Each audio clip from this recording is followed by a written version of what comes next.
कार्यालय के निर्देश के बाद राजस्व महाअभियान 2.0 के संचालक को लेकर राजस्व अधिकारी दिखे अलर्ट मोड में। वहीं आज तहसील नौरोजाबाद के तहसीलदार अभय शर्मा राजस्व से संबंधित जैसे नक्शा, तरमीम, नामांतरण, बंटवारा, अभिलेखों, अतिरिक्त KYC, प्रधानमंत्री किसान सम्मान निधि, मुख्यमंत्री किसान कल्याण योजना, समीकरण की मॉनिटरिंग संबंधित जानकारी से भी अवगत कराया गया। उमरिया से राहुल सितलानी की खास रिपोर्ट।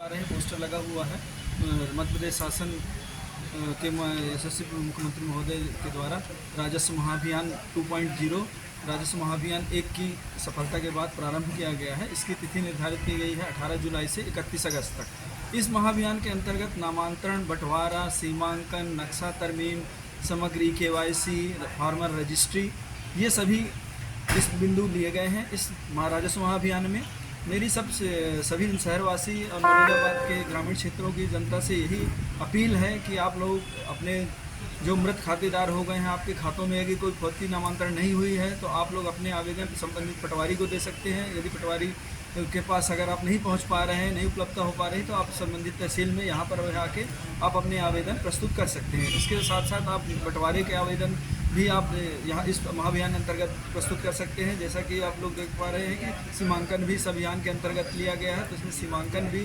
त्वरित गति से किए जा रहे हैं। साथ ही नक्शा तरमीम की कार्रवाई, जो कि हमारे राजस्व अभिलेखों में बहुत ही पेंडिंग पड़ी हुई है, ये बहुत बड़ा काम है। तो इसलिए सभी लोगों से आग्रह है मेरा, सभी नगरवासियों से, सभी कृषकों से मेरा विशेष आग्रह है कि अपने अपने भूमियों का नक्शा तरमीम आवश्यक रूप से करवाएं, जिससे आपके जो विवाद होते रहते हैं आए दिन, ये विवाद की स्थितियां समाप्त हो जाएंगी। इसलिए नक्शा तरमीम कार्रवाई में यदि पटवारी आपके पास आते हैं तो उनका आवश्यक रूप से सहयोग करें।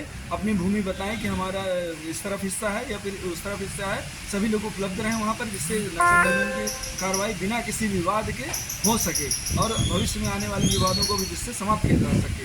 साथ ही समग्र KYC का महाअभियान जो चल रहा है, महाअभियान अंतर्गत, उसके अंतर्गत भी आप लोग अपना समग्र KYC करवाएं, क्योंकि माननीय प्रधानमंत्री कार्यालय से जो PM सम्मान निधि की राशि जो आप लोगों को प्राप्त हो रही है, उसके लिए भी ये बहुत ही आवश्यक है। इसके बिना आप लोगों की राशि दिसंबर से इसमें रोक लग सकती है। इसलिए समग्र KYC आप लोग अत्यावश्यक रूप से करवाएं। इसमें आप लोग जैसे अपने समग्र ID से आधार को लिंक कराना है और आधार से आपको अपने खसरा नंबर, जिस भूमि के आप भूस्वामी हैं, उसको लिंक कराना है। बहुत छोटा सा काम है, मुश्किल से 5 से 10 मिनट लगते हैं। तो इसके लिए आप किसी भी आधार सेंटर, CSC सेंटर, लोक सेवा केंद्र, पटवारी के माध्यम से, किसी भी माध्यम से आप लोग अपनी समग्र KYC करवा सकते हैं। साथ ही फार्मर रजिस्ट्री का नया कॉन्सेप्ट आया है। इसके तहत आप लोग अपने एक फार्मर रजिस्ट्री, आपको एक यूनिक ID, जिस तरह से आधार नंबर होता है, उसी तरह किसान भाइयों के लिए भारत सरकार की ओर से फार्मर रजिस्ट्री का कॉन्सेप्ट आया है। इसके तहत आप लोग अपनी एक आधार नंबर की तरह फार्मर ID बनेगी। इसके बनने के पश्चात आप लोगों को KCC वगैरह के ऋण मुश्किल से 10 से 5 मिनट में बिना किसी पेपर वर्क के मिल जाया करेंगे। मेरा यही कहना है कि आप लोग इस राजस्व अभियान में सब लोग जुड़ के इस राजस्व महाअभियान को सफल बनाने का कष्ट करें। धन्यवाद।